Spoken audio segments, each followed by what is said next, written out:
हैं, जो बिलाल मार खा रहे हैं मगर कलमा नहीं छोड़ा। हजरत अबू बकर उधर से गुजर रहे थे, देखा खड़े हो गए, थोड़ी देर तक देखते रहे, वापस चले गए। और जब वापस गए तो मुजमहिल है, चेहरा उदास है, खड़े हैं। आका ने देखा, देखने के बाद पूछा अबू बकर क्या हाल है?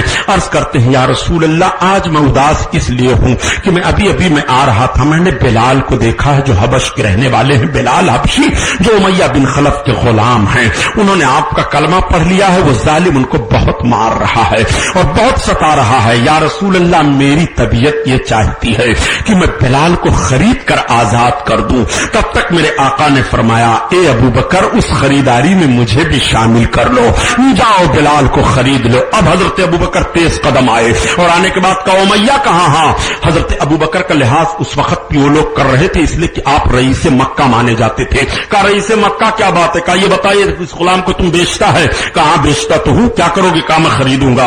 कितना लोगे? कहा 2000 दिरहम लूंगा। कहा ठीक ले 2000 दिरहम। 2000 दिरहम आपने डाल दिया और उसके बाद कहा बिलाल मेरे साथ चलो। उमैया हंस पड़ा, उसने कहा अबू बकर तुम्हें तो मैं बहुत अच्छा ताजिर समझता था लेकिन तुमने बिलाल को ले लिया। कहा मैं अच्छा ताजिर हूं जब तो बिलाल को ले लिया हो। हजरत बिलाल को लेकर के आए, आका के कदमों में हजरत बिलाल को डाल दिया।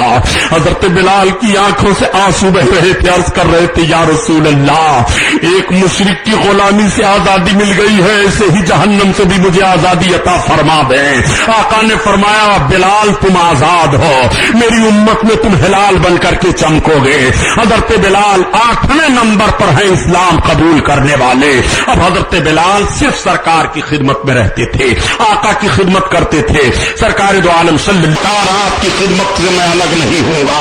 आका ने फरमाया ठीक है रहो। वो भी असहाबे सुफ़ा में दाखिल हो गए, वो भी सरकार की बारगाह में रहने लगे और आका की बारगाह में हैं।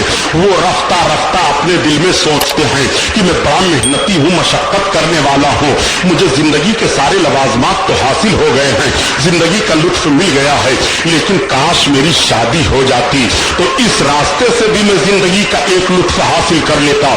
इसलिए कि मैं कमाई कर सकता हूं, मेहनत मशक्कत कर सकता हूं। तो पहले तो चुपके चुपके असवद ने तमाम कबीलों में अपनी शादी का पैगाम दिया, लेकिन सबों ने कह करके वापस कर दिया कि नहीं नहीं, तुम्हारा चेहरा मोहरा इस लायक नहीं है कि कबीले की लड़की तुम्हें कबूल करे। जब असवद एकदम बिल्कुल मायूस हो गए तब सोचते हैं कि लाओ सरकार से भी ये मैं अपने आका से भी ये बारगाह में अर्ज कर दूं। आका करीम सल्लल्लाहु अलैहि वसल्लम की बारगाह में गए और अर्ज करते हैं या रसूल अल्लाह एक मेरी तमन्ना है। आका फरमाते कौन सी तमन्ना? अर्ज करते हैं या रसूल अल्लाह मैं शादी करना चाहता हूं। इतना कह करके निगाहें झुक गई, शर्म से जबान रुक जाती है। आका फरमाते असवद शादी करना चाहते हो? हाँ या रसूल अल्लाह। आका फरमाते चले जाओ कबीले सकीफ के सरदार से कह दो अपनी अकलौती लड़की का शादी तुम्हारे साथ कर दे, ये मेरा हुक्म है। अल्लाह अल्लाह। अब हजरत असवद चले आ रहे हैं और जब कबीले सकीफ के सरदार के पास पहुंचे तो कबीले सकीफ के सरदार ने देखा कि सहाबी रसूल असवद आए हैं, बड़ी खातिर मदारत करते हैं। जब मेहमानदारी से फारिग हो गए तो पूछा असवद कैसे आए हो? असवद ने कहा मुझे अल्लाह के रसूल ने भेजा है, आप अपनी अकलौती बेटी का निकाह मेरे साथ कर दीजिए। इतना सुनना था कि कबीले सकीफ के सरदार के कदमों के नीचे से जमीन सरकती भी महसूस हुई।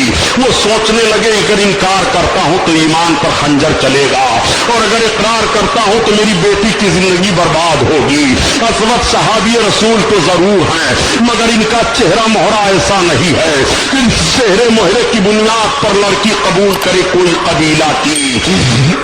इसलिए असवद को मैं जवाब क्या दूं? असवद के लिए ये सोच करके वो खड़े हुए हैं और कोई जवाब नहीं दे रहे हैं। जब काफी अरसा गुजर गया तो असवद ने सोचा ठीक है ये जवाब नहीं देते हैं, अब चलो मैं वापस सरकार से चल करके अर्ज कर दूं या रसूल अल्लाह मैंने आपका पैगाम पहुंचा दिया, मगर मुझको सरदार ने कोई जवाब नहीं दिया है। जैसे चंद कदम चले थे तब तक पर्दा के आड़ से आवाज आती है जाने वाले ठहर जाओ, जाने वाले ठहर जाओ। असवद के कदम रुक जाते हैं, वो आवाज घूम जाती है, अब्बा हुजूर रिश्ते निकाह मंजूर कर लो। आने वाला अगरचे हसीन नहीं है, मगर भेजने वाला कितना हसीन है। अब्बा हुजूर आने वाले को देखो, भेजने वाले को देखो।